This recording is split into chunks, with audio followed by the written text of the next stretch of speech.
Let me just go to that now. I think we've got some fresh vision in of Rishi Sunak in Israel and a little of what he had to say. I'm pleased to be here in Israel at this important time. Above all, I'm here to express my solidarity with the Israeli people. You have suffered an unspeakable, horrific act of terrorism, and I want you to know that the United Kingdom and I stand with you. I'm looking forward to my meetings later today with the Prime Minister and President, and I very much hope that they will be productive meetings. Thank you again. Rishi Sunak there in Israel only a few minutes ago. Alexander, obviously there's going to be a lot of focus on what Israel plans to do in Gaza in terms of eventually going in there and door by door trying to root out Hamas.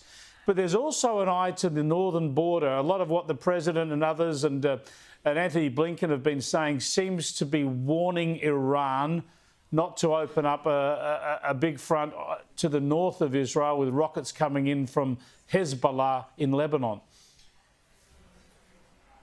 Yeah, well, the horror scenario here is that the Israeli Defence Force has to not just fight against the bloodthirsty Hamas terrorists in the south, but Hezbollah, who are rather similar to Hamas, although they are Shia Muslims, whereas Hamas are Sunni Muslims, that Hezbollah, when they've started firing rockets into Israel, but they will increase their kinetic activity into Israel. And then to the east, on the West Bank, you know, it's possible there could be what used to be called an intifada, an uprising of Palestinians there. So this would have the Israelis dealing with 3 different fronts at once, and that could stretch the resources of the Israeli Defence Force quite substantially, particularly if Iran decides to intervene quite strongly on the side of Hezbollah and Hamas. That could be quite problematic and could potentially draw the Americans in. So as you can see, I'm not saying this is going to happen, but the situation is very dangerous on the ground there now. And so far on the West Bank, it's been relatively quiet from my understanding. The Fatah-controlled West Bank nowhere near as dangerous at this time as what Gaza has been.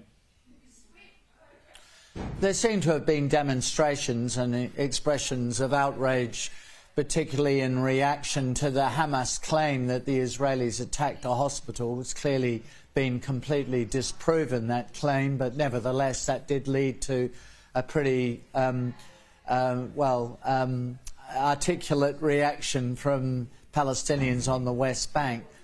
But no, so far not too bad. But I mean, I think the real worry is the Iranians encouraging Hezbollah to launch an attack from the north. That seems, I mean, one doesn't know, but that seems possible.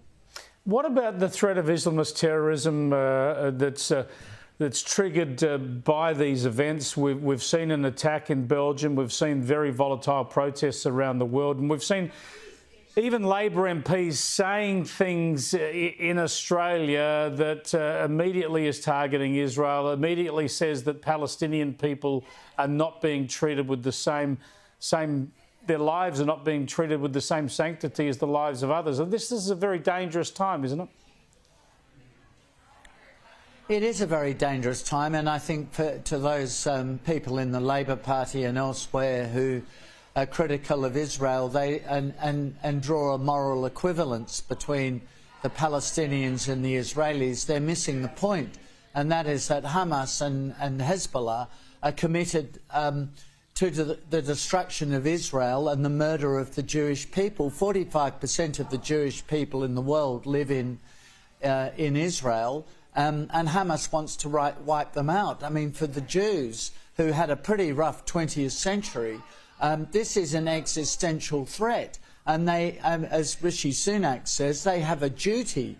The Israeli government has a duty to deal with this threat, and the Palestinians aren't being threatened with elimination and murder by the Israelis.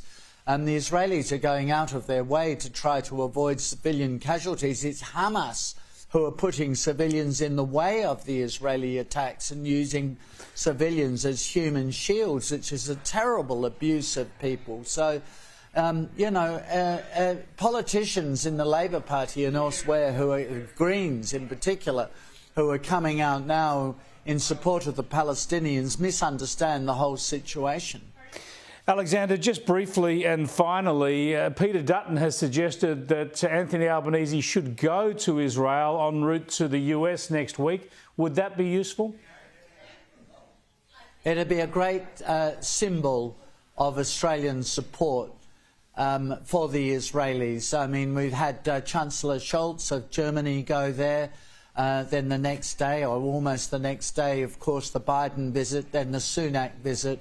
It'd be a wonderful thing if the Australian Prime Minister went as well and showed Australia's support for Israel.